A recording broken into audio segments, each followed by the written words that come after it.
Mystère, fascination du désert, se dépasser, dépasser. La compétition pousse très profond ses racines dans les sables de la passion.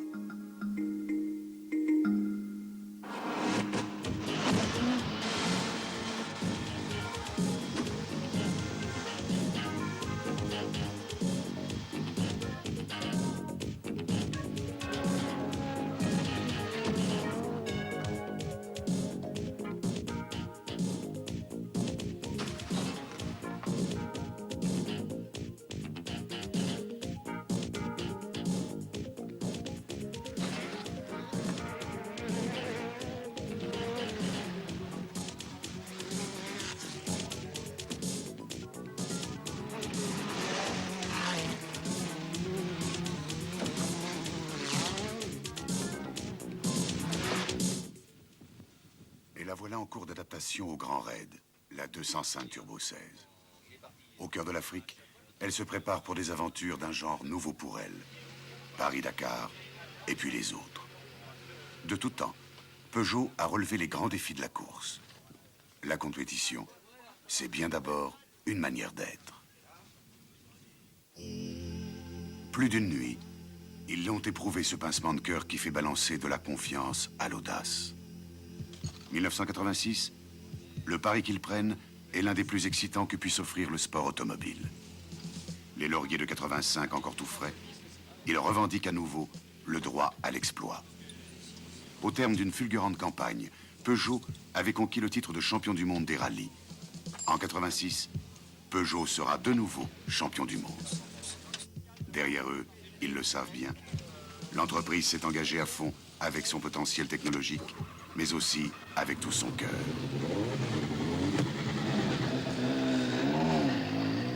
À leur tête, Jean Todt, la clé de voûte de Peugeot Talbot Sport.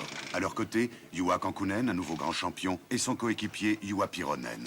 Timo Salonen, l'homme des exploits, et Seppo Arianeux. Bruno Sabi, qui assoit sa réputation avec Jean-François Fauchil. Autre star chez Peugeot, Stig Blomqvist et Michel Mouton. Et voici la Suède. Première des 3 victoires de Kankkunen en 86.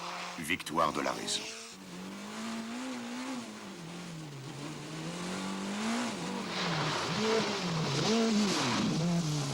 Salonen, premier leader incontesté, abandonne sur un problème de mécanique tout à fait mineur.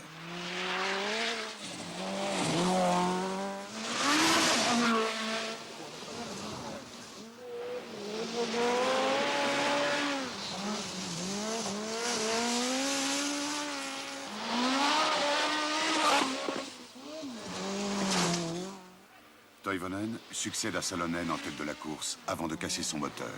Et Kankkunen hérite de la première place qu'il conserve jusqu'au bout avec sagesse. Kankkunen, l'élève, prend le pas sur Salonen, le maître.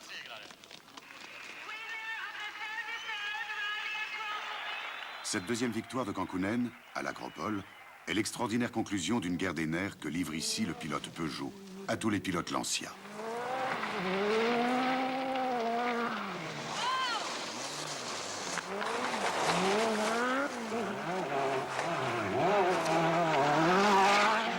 Comme toutes les autres voitures, la Lancia se casse les dents sur la 205.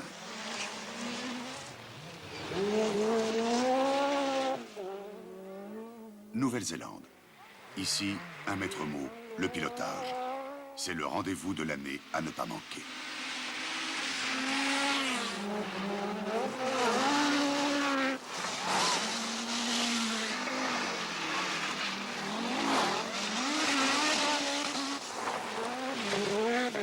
Un nouveau cran dans le duel au sommet entre Peugeot et Lancia.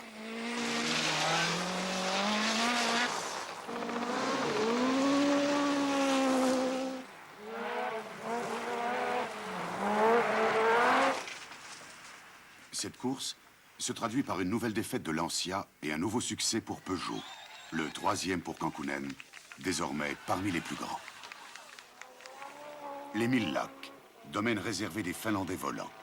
C'est là qu'en 85, Timo Salonen a conquis pour Peugeot un premier titre mondial des constructeurs.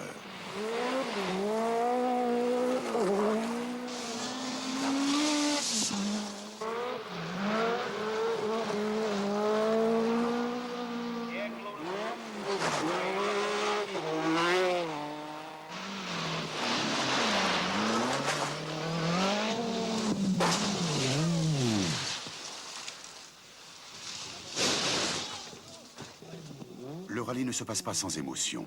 Il est vrai que cette année, Peugeot tente à nouveau, en force, ce pari. Gagner le championnat du monde avant la fin de la saison.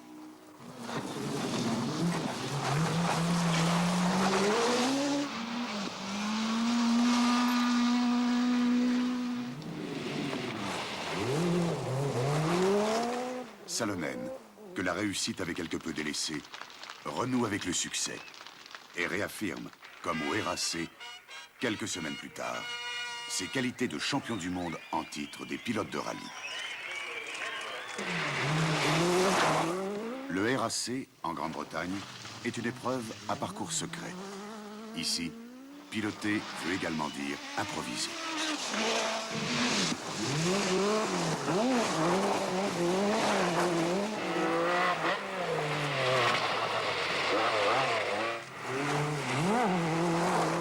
Tout se joue dans la dernière spéciale. 30 km pour décider de la défaite ou de la victoire contre l'ancien. Il faut allier talent, détermination et sang-froid. Ce sont les trois qualités de Timo Salonen. En Corse, Bruno Sabi apporte avec sa victoire sa pierre au deuxième titre mondial successif conquis par Peugeot.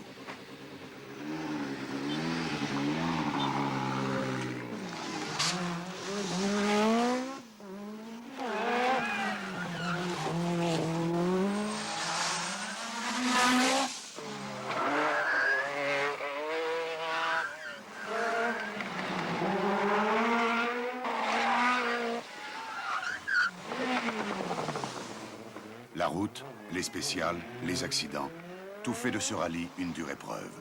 Il faut des nerfs d'acier. Sabi est l'homme de circonstance. Aux quatre coins du monde, la 205 a survolé la compétition routière. Les règlements modifiés l'en écartent, mais elle continuera de se battre. Son fabuleux récital de 1986 en témoigne, avec en filigrane un autre titre, très envié pour Juha Kankkunen, celui de champion du monde des pilotes. En 86 comme en 85, Peugeot aura donc réussi le doublé marque-pilote.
Elle appartient désormais à la légende de la compétition routière, la 205. Elle aura offert au public sa part de rêve, dans son sillage, une certaine image de la France, et peut-être la réponse à cette question, pas si simple que cela. Mais qu'est-ce qui fait courir Peugeot ?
Le trophée des circuits Peugeot 505 Turbo a 2 ans et il a connu en cette deuxième saison un éclatant succès.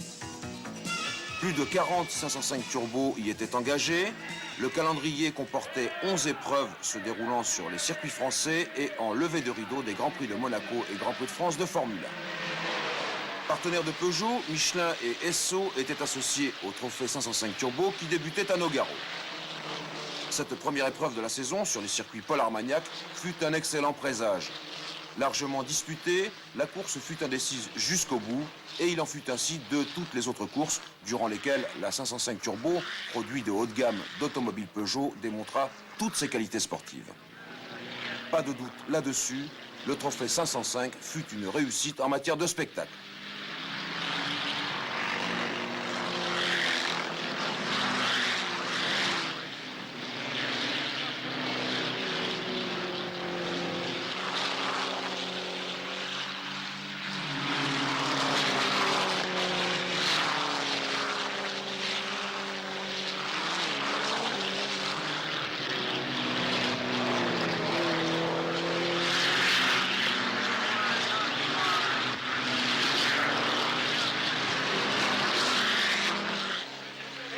Et lorsque tomba le drapeau à damier, Michel Maisonneuve s'imposa devant Claude Degremont et Gérard Bacle. Maisonneuve, Degremont et Bacle, rappelez-vous de ces 3 noms.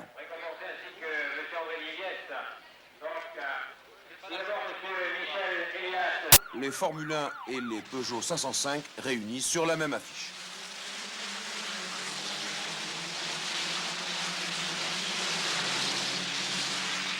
Monaco est un circuit qui demande aux pilotes beaucoup de doigté. La moindre erreur est aussitôt sanctionnée. Les pilotes du trophée Peugeot connaissent bien leur 505 Turbo, une machine particulièrement fiable sur laquelle ils peuvent compter. Le moteur et les freins sont durement sollicités, mais l'exceptionnelle qualité de la 505 répond à ces impératifs.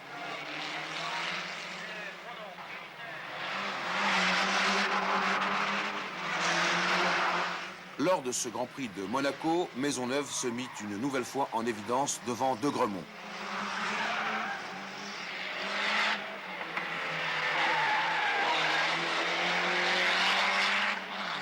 Mais celui dont on se souviendra, c'est Bourdon, qui, mal parti, fit une remontée d'anthologie et revint jusqu'à la 2e place du classement.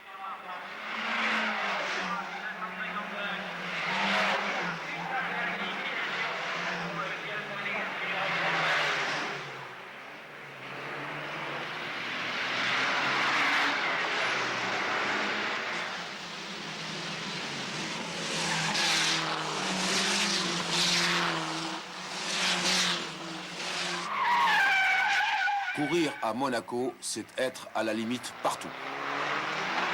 Ici, Jean-Claude Lanier qui se fait plaisir.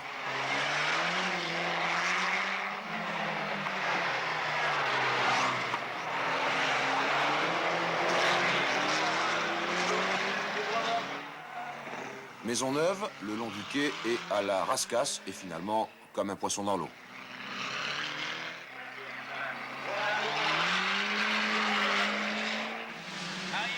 À Monaco, Maisonneuve avait pris les choses en main et il assurait sa position de leader du trophée.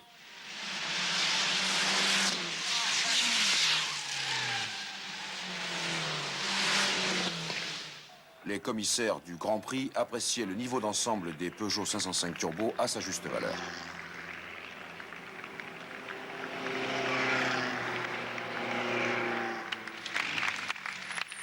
Amateur averti, Christian Bergelin, ministre des Sports, remet à Maisonneuve le prix de sa victoire. Étude en concentration, Jean Lallier. Gérard Bacle. Guy Wary. La 5e manche du trophée 505 Peugeot se déroule à Charade et de la concentration, il en faut pour aborder les multiples virages de ce magnifique circuit routier.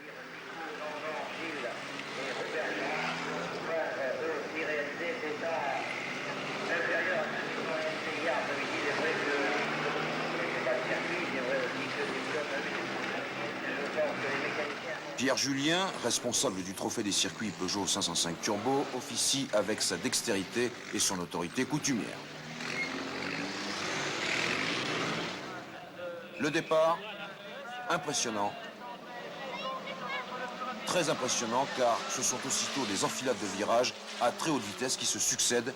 Une véritable partie de plaisir pour les pilotes du trophée Peugeot 505 Turbo.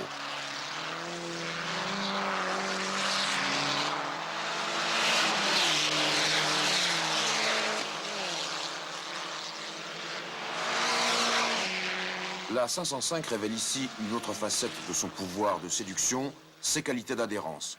De plus, Michelin a fourni à tous les concurrents des pneus extrêmement performants.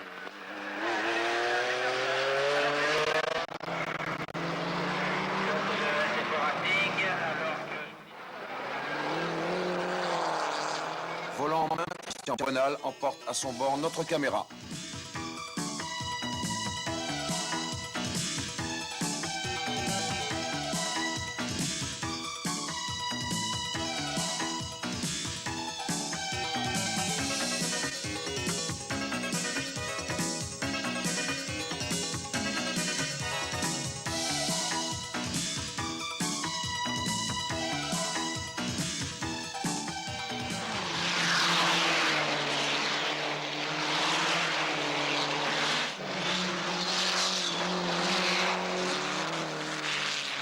Sur un circuit aussi tourmenté, il fallait un orfèvre pour vaincre. Rappelez-vous Monaco et la remontée d'André Bourdon. C'est Bourdon qui gagne à Charade avec en prime le meilleur tour en course. Après Charade et ses délices, Rouen et ses frayeurs, plus monumentales que sélectives, il pleut.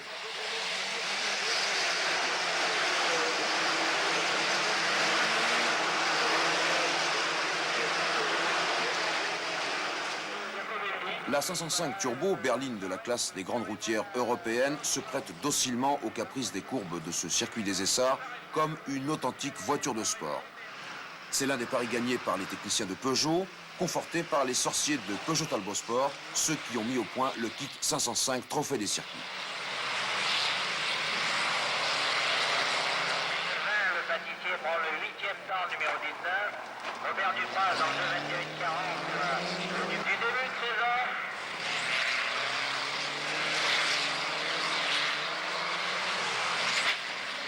Après l'étude en concentration à Charade, l'étude de style à Rouen.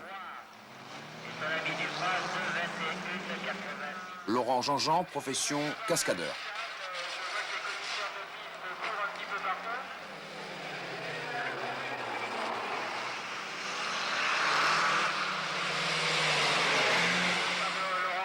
Guy Wary en flagrant délire. Dans le civil, c'est bien sûr là, je le disais qu'on serait en 2017 et bien sûr on vient de le faire.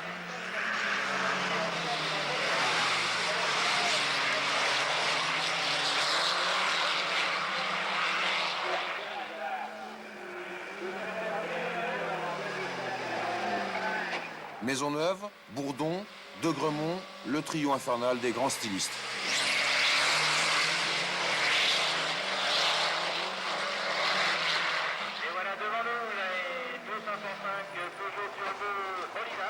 Gérard Perrard, pas mal non plus. Jacques Guillot, la passion et la sérénité. Et c'est une nouvelle fois Maisonneuve qui s'impose devant Bourdon et De Gremont. Maisonneuve, 4e victoire, voilà un trophée qui prend tournure. Grand Prix de France, Gérard Bacle est sur ses terres. Il est en effet l'un des moniteurs de l'école de pilotage du circuit Paul Ricard. Ses conseils sont précieux et Damézin est à l'écoute.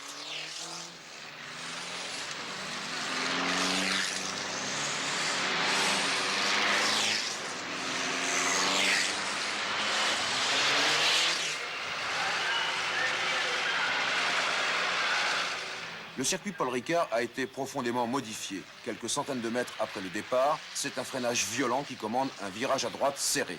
Voilà le pack des 505.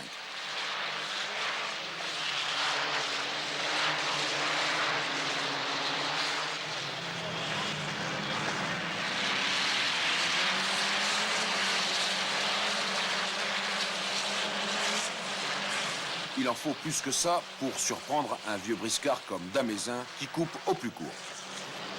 Au virage du pont, Maisonneuve, Bacle et Bourdon en action par-dessus les vibreurs.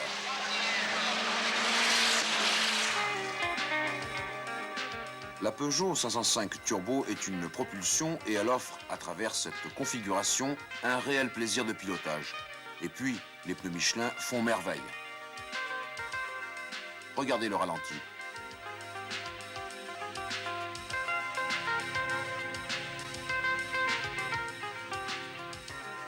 Ça, c'est notre ami Wary qui n'a pas fini de nous étonner.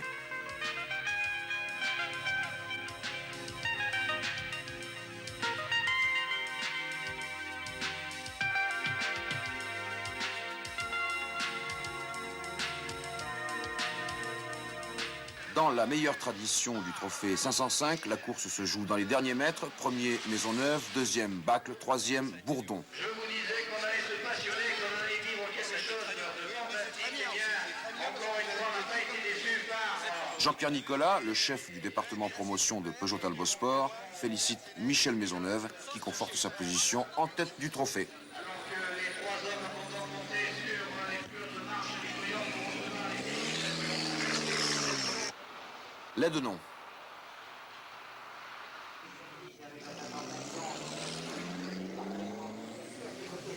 Jacques Almeras est le régional de l'étape. Il est suivi de Pierre de Toisy, le gentleman driver.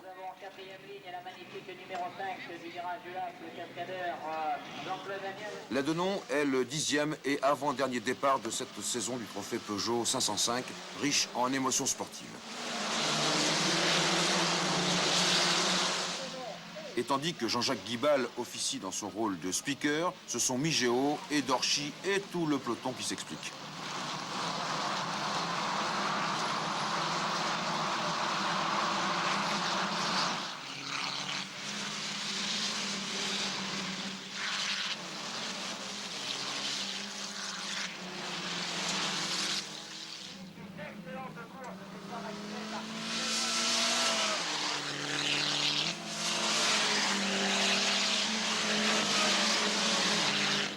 Le circuit de Ladenon offre un aspect tout à fait particulier et les pilotes n'hésitent pas à le qualifier d'épreuve spéciale, faisant ainsi référence aux routes des rallyes.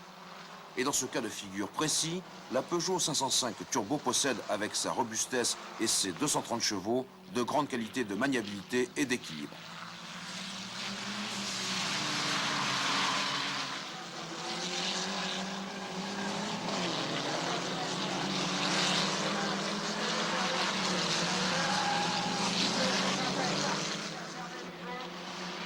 À l'arrivée, André Bourdon emporte sa 4e victoire de la saison devant Claude De Gremont et notre régional de l'étape, Jacques Almeras.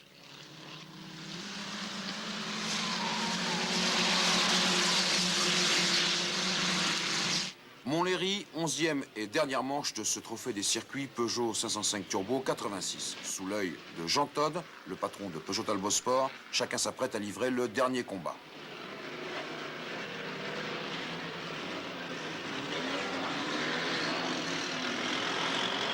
Dans les stands, chacun procède aux dernières vérifications.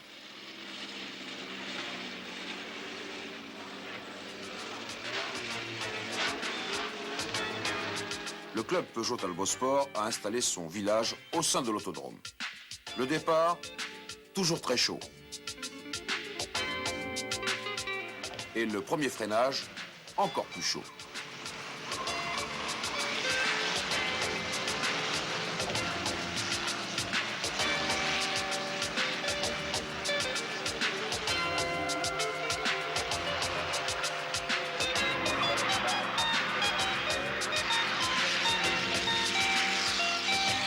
La piste, l'anneau de vitesse, surtout entrecoupé par ces chicanes plongeantes difficiles à négocier, font de Montlhéry un circuit réellement différent. C'est une autre forme de pilotage et grâce à sa puissance, la 505 Turbo offre ici de belles sensations aux amateurs de haute performance.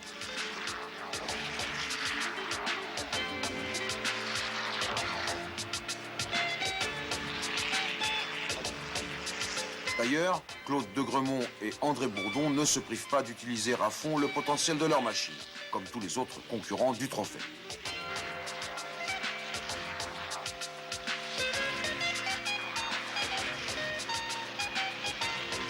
En vérité, à l'heure du bilan, il faut mettre en exergue l'exceptionnelle tenue de ce trophée 86 grâce à la fiabilité de la Peugeot 505 Turbo, grande routière de haut de gamme et produit sportif tout à la fois.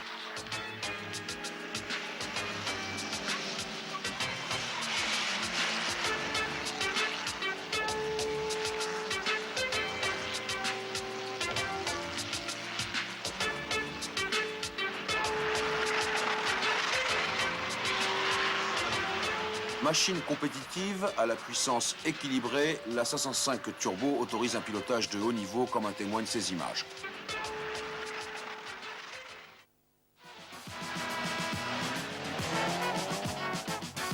Les 70 équipages engagés cette année dans la Coupe 205 GTI ont littéralement transformé le paysage des rallyes auxquels ils participaient.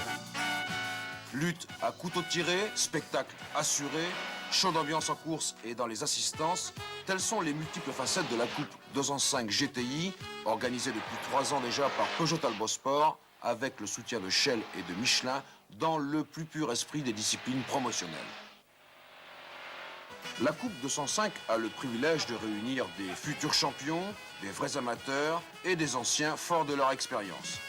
Les assistances sont le reflet exact de ce mélange. La famille, les amis s'affairent autour des voitures dans une ambiance à la fois sereine et tendue, professionnelle et bon enfant. Première épreuve, le rallye du Mont-Dôme.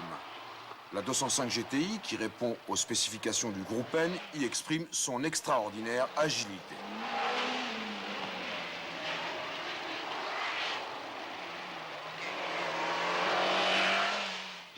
Le Mont-Dôme, c'est l'occasion pour Jean-Sébastien Couloumiès, vieux renard des rallyes, d'étraîner son titre 85. Après l'asphalte du Mont-Dôme, la terre de la Provence.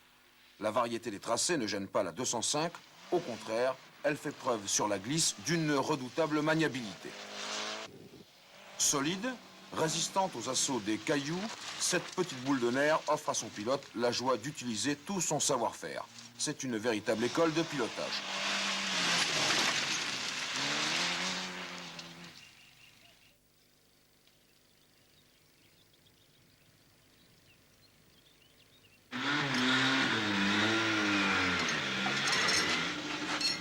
Animateur des pelotons de rallye depuis plusieurs années déjà, Jean-Sébastien Couloumiès a mis sur pied une organisation structurée, au contraire de François Delcourt, en qui certains voient déjà le futur vainqueur de la Coupe. Et si la malchance l'a parfois empêché de concrétiser sa participation par une victoire, François a largement mérité son titre d'espoir de l'année décerné par la revue Échappement. Comme le stipule le règlement, chaque victoire donne droit à un budget pour une participation à un rallye du championnat du monde. Cette saison, ils ont été 4 à vivre cette formidable expérience. C'est ça aussi la Coupe 205 GTI.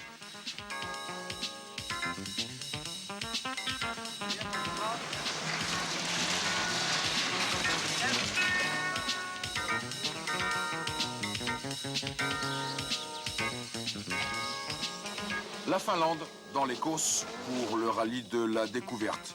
On est loin des pins et des brumes des 1000 lacs, mais avouez que ça saute.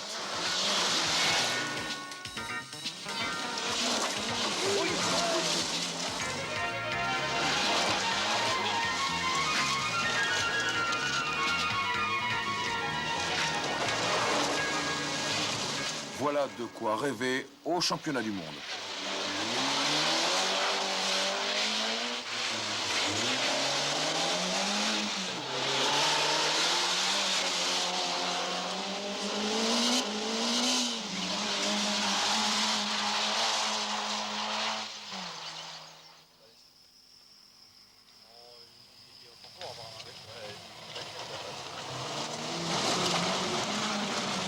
Jacques Dubert, pur produit de la filière Peugeot Talbot Sport, avait gagné en Provence. Il gagne également le rallye de la découverte.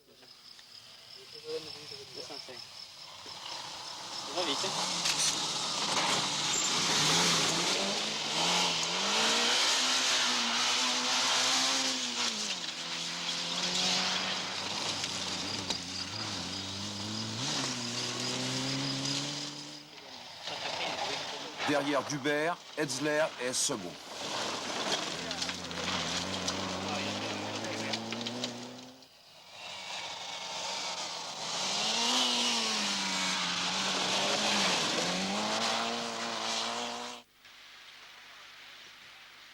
Après le rallye de la découverte, la coupe se retrouve au grand complet sur les routes asphaltées de l'Armor. La lutte entre Delecourt et Couloumiès, entre l'ancien et le nouveau, est impitoyable.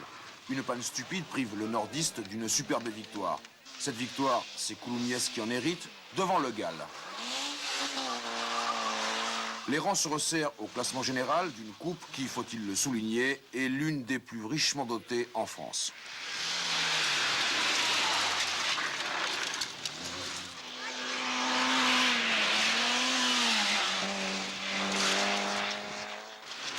Les 205 s'envolent, les suspensions s'écrasent, la réception est parfois rude, mais ça passe. Incassable la GTI.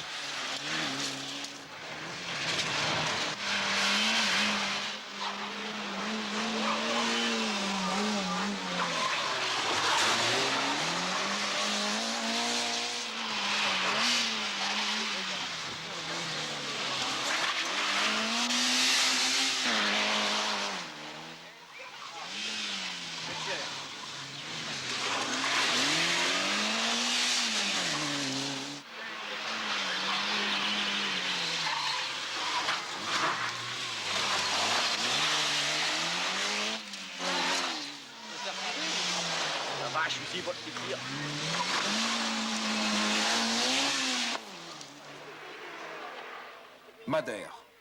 L'île noyée dans l'Atlantique accueille dans son décor très pittoresque, mais aussi sur un parcours très difficile, un rallye du championnat d'Europe doté du coefficient 4. C'est du sérieux. La Coupe 205 GTI est dans le grand bain, elle n'y sera pas ridicule, au contraire. Les performances de la Peugeot et de ses pilotes étonnent les habitués du championnat d'Europe. En Groupe N, la 205 dispute sans rougir la victoire à des voitures plus puissantes. Le relief accidenté, les spéciales tortueuses conviennent à son petit gabarit. Jacques Dubert signe, loin de la France, une probante victoire, la 3e depuis le début de la saison. Incontestablement, notre homme domine son sujet, il imprime à la course un rythme très personnel.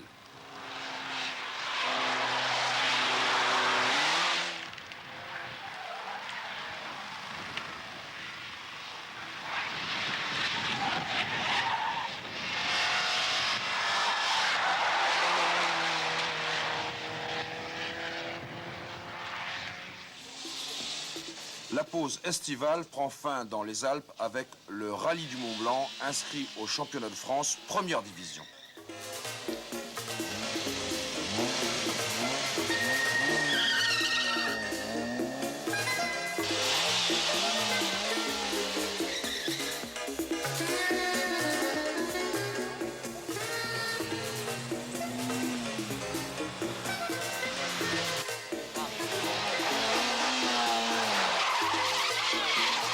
Bravo, monsieur Delecourt.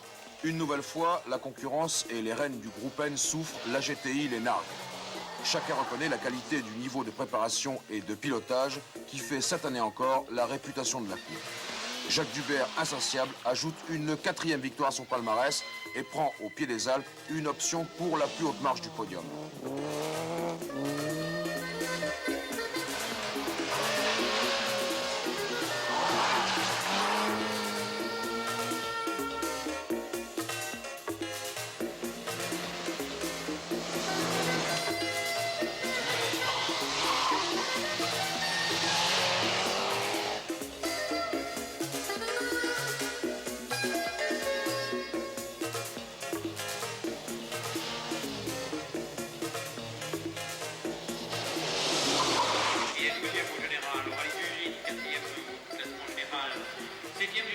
France, dernier en 75, oui, ça roule un peu déjà pour leur belle performance.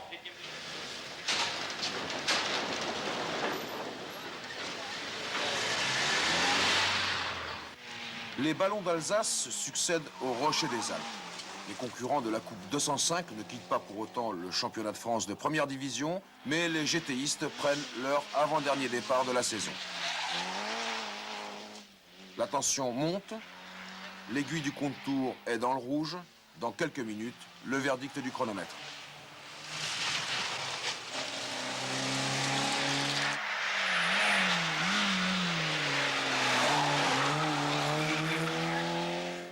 Alors, Dubert, Couloumiès ou Delecourt? En fait, c'est Riblet qui l'emporte devant Delecourt et Dubert qui gagne la Coupe 205 GTI 86 avant même la dernière épreuve.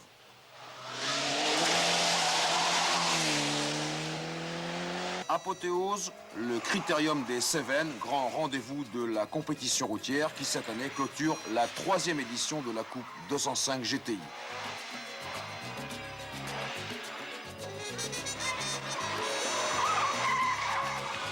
Ultime enjeu de cette saison, la place de Dauphin.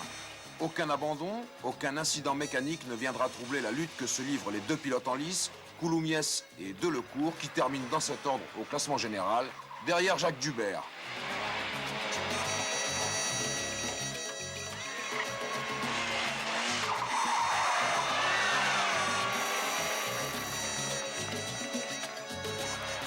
Les pilotes affectionnent les Cévennes, la 205 GTI en raffole.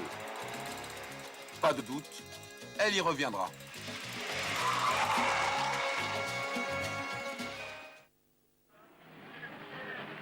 Tout est prêt à Nogaro pour accueillir la vedette nationale du sport automobile, le championnat de France Production 1986.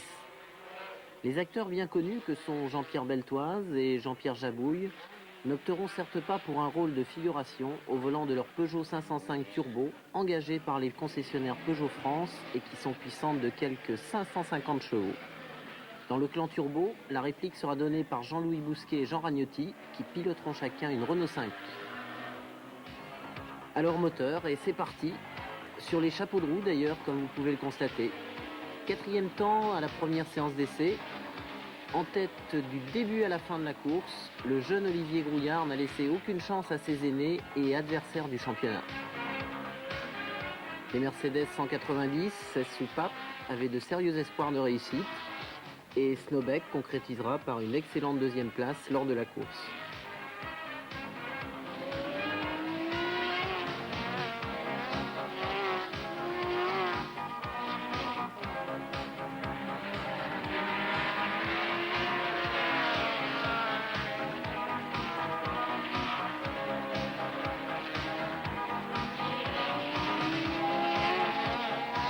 Jean-Pierre Jabouille et sa 505 font parler la poudre et accèdent à la 4e place, se maintenant ainsi jusqu'à 2 tours de l'arrivée. Pour Jean-Pierre Beltoise, hélas, son classement n'est pas celui espéré, car un problème d'embrayage l'obligera à rétrograder pour terminer 7e au classement final. Le bilan général de cette première épreuve permet de faire ressortir l'impressionnante qualité du plateau de voitures de production. Rares sont les stars qui déçoivent leur public. La production n'a pas failli à cette règle dans le cadre prestigieux du circuit de Monaco. Les spectateurs venus en nombre ont été enthousiasmés par cette grande première évoluant en levée de rideau du Grand Prix de Formule 1. La course fut des plus animées dès le départ et Jean Ragnotti, au volant de sa Renault 5 Turbo, s'empare de la tête sans la quitter jusqu'au baisser du drapeau à damier.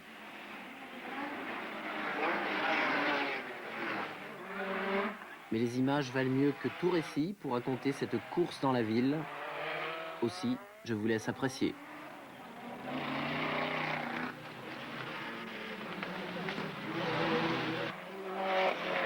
Jean-Pierre Beltoise sera quant à lui victime de sa transmission. Les mécaniques souffrent beaucoup et seuls 4 pilotes termineront dans le même tour, mettant en évidence les difficultés rencontrées sur ce circuit monégasque. C'est sous l'impulsion de Jean-Pierre Beltoise et Philippe Gurgian que la production vit le jour en 1979. Le but de cette création était d'établir en France un championnat basé sur des courses de voitures de série modifiées qui se devaient d'être spectaculaires et de faire évoluer les voitures de Monsieur Tout-le-Monde sur les circuits français. Le championnat de France de production a désormais fait la preuve d'un succès mérité. La 205 GTI fait elle aussi son apparition en production aux côtés de ses sœurs aînées, les 505.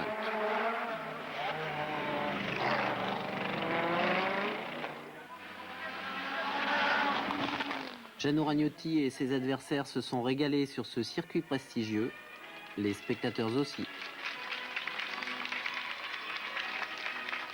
L'épreuve en levée de rideau du Grand Prix de France était bien sûr le clou de la saison 86. Pour les constructeurs français, il s'agissait du rendez-vous à ne pas manquer. Et on peut dire que Peugeot et Renault n'ont pas déçu.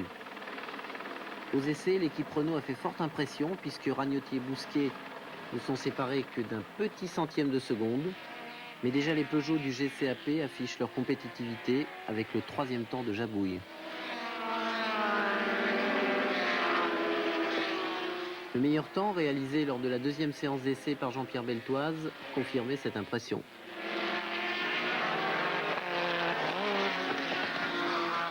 La course fut disputée en 2 manches, l'une le samedi, la seconde le dimanche, sur un circuit Paul Ricard au tracé nouveau.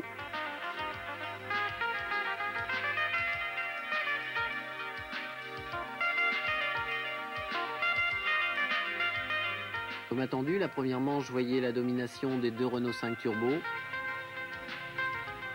Xavier Lapère tirant son épingle du jeu, comme à son habitude, en se classant 3e avec son Audi Quattro 200. Suivi par Jean-Pierre Beltoise et Guy Fréquelin.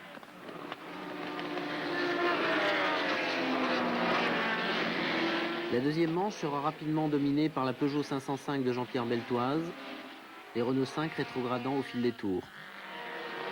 Mais le spectacle n'était pas fini pour autant et les spectateurs se souviendront longtemps des bagarres entre Lapère et Fréquelin ou entre Jarier et Jabouille, dont les mécaniciens avaient fait un travail fantastique pour remettre les voitures en état pour la course du dimanche. Cette course très disputée n'aura pas permis une fois encore de départager les principaux prétendants au titre final.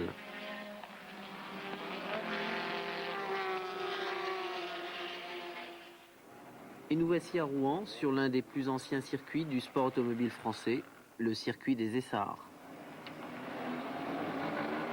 Un orage mouilla la piste avant le départ, ce qui ne pouvait mieux faire le jeu des Audi Quattro. Et Xavier Lapère, nous allons voir, saura en profiter. Aux essais, les voitures françaises avaient fait bonne impression. Beltoise, Peugeot 505 Turbo et Jean-Louis Bousquet sur Renault 5 Turbo, monopolisant la première ligne. Mais en course, Beltoise dut rapidement renoncer. Quant à Bousquet, il parvint sur le mouillé à s'assurer dans la première manche une 2e place suffisamment confortable pour voir venir dans la seconde.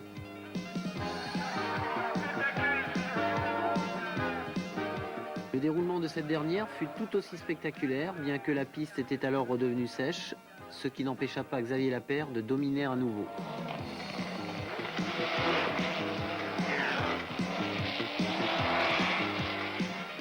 Jean-Pierre Jabouille, 5e à la fin de la première manche, cassera immédiatement après le départ de la seconde, suivi quelques tours après par son compagnon d'écurie, Jean-Pierre Beltoise.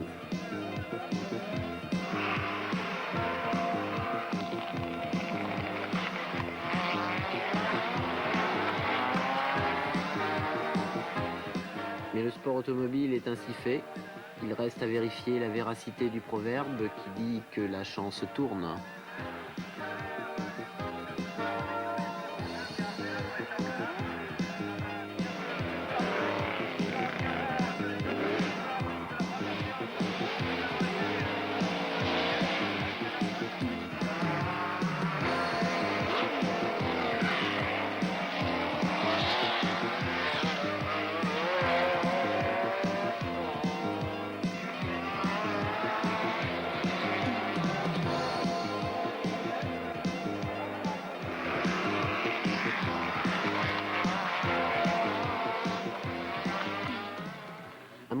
Jean-Pierre Beltoise va s'offrir un singulier cadeau d'anniversaire en remportant une éclatante victoire, récompensant ainsi la ténacité des Peugeot 505 Turbo du GCAP. Couru en 2 manches, le départ de la première voyait l'élimination quasi immédiate de Jean-Pierre Jabouille.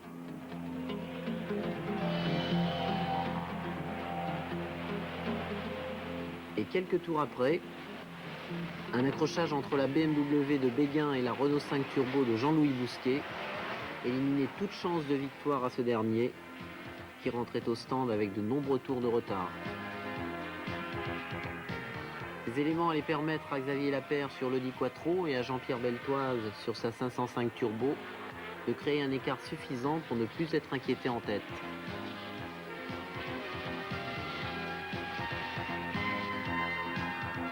Au départ de la deuxième manche, Lapère prenait un avantage qu'il conservera jusqu'à l'arrivée sur Jean-Pierre Beltoise. Mais l'écart les séparant ne sera pas suffisant pour empêcher le pilote du GCAP de souffler la victoire à Lapère, ainsi que les 49 bougies de son gâteau d'anniversaire.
Une autre planète.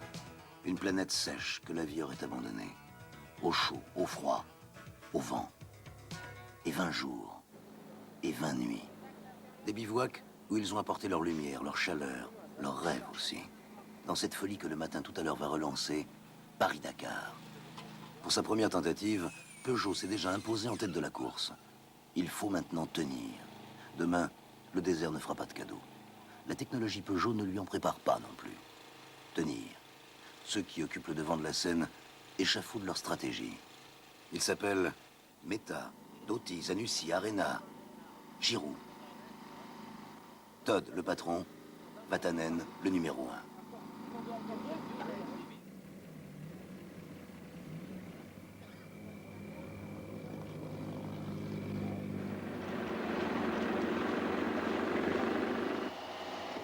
1. Repartir.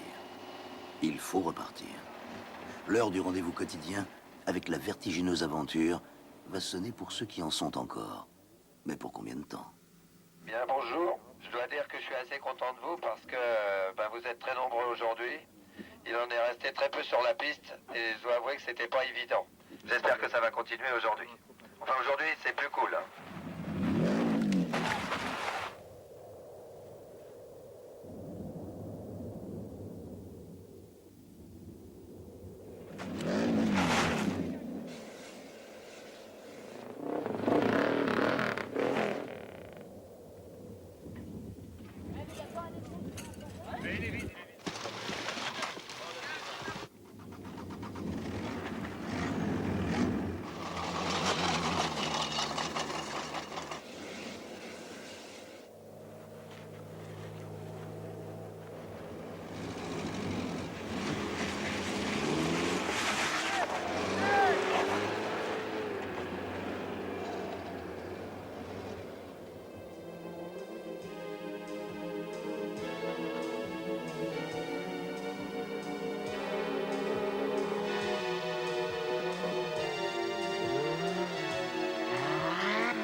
Grandiose et terrifiant, c'est le monde du sable au cœur de ces 13 000 kilomètres d'incertitude. Chercher un cap, trouver un repère, s'accrocher à sa boussole à la moindre trace qui peut être un signe. La navigation, la nave comme ils disent, est reine. Ils naviguent donc entre merveille et cauchemar.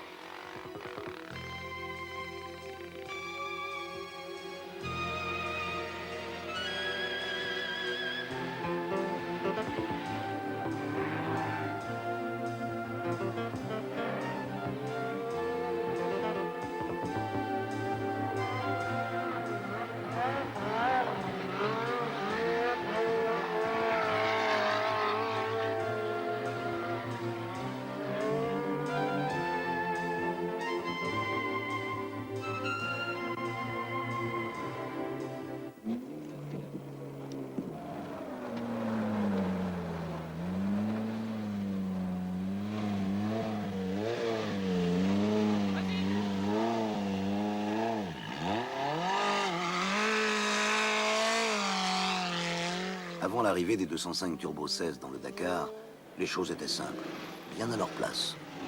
Les motos faisaient leur course, les 4 roues motrices traditionnelles faisaient la leur. Les Toyota, Mitsubishi, Mercedes, Range Rover et autres partageaient les performances.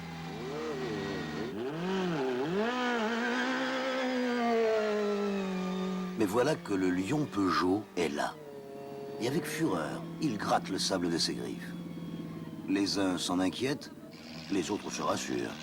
Après tout, ne faut-il pas plusieurs années d'expérience pour gagner un Dakar? Le champion du monde des rallyes n'est pas encore arrivé.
Les matins passent, et petit à petit, on s'habitue à une réalité nouvelle dans le Paris-Dakar.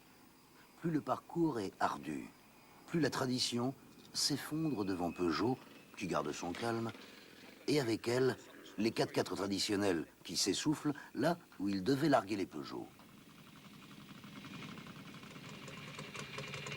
Et on repart, les motos d'abord, en espérant être ce soir au bivouac, et même avant les autres.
l'Afrique éternelle est au rendez-vous. Ici, dans ces localités naufragées de l'enfer des sables, le Paris-Dakar est très prisé. C'est le seul spectacle de l'année. Et quel spectacle!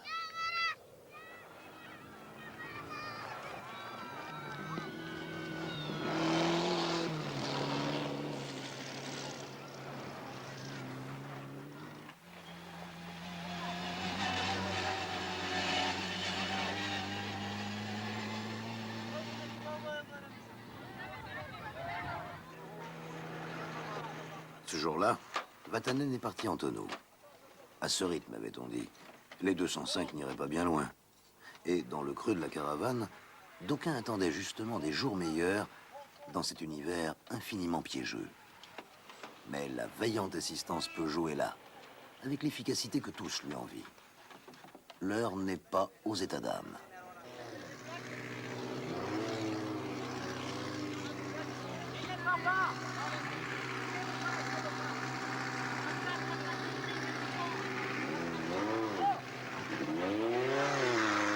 Un dernier coup de main, et Vatanen repart.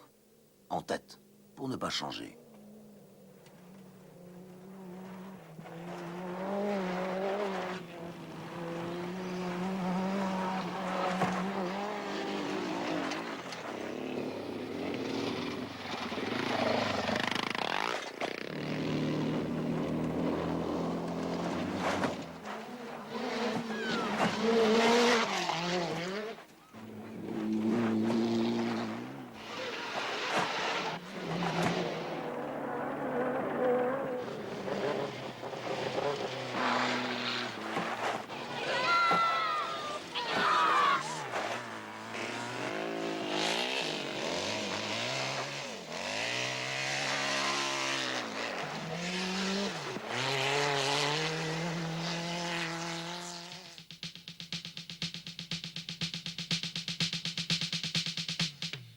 Le mirage est bien réel. Au bout de la route, l'Afrique fête ses vainqueurs. Le Grand Blond et le Lion. L'émotion pour Vatanen, Giroud et Jean Todt, sans qui rien ne serait arrivé. Cette victoire, ils y ont tellement cru que maintenant ils se demandent si c'est vrai.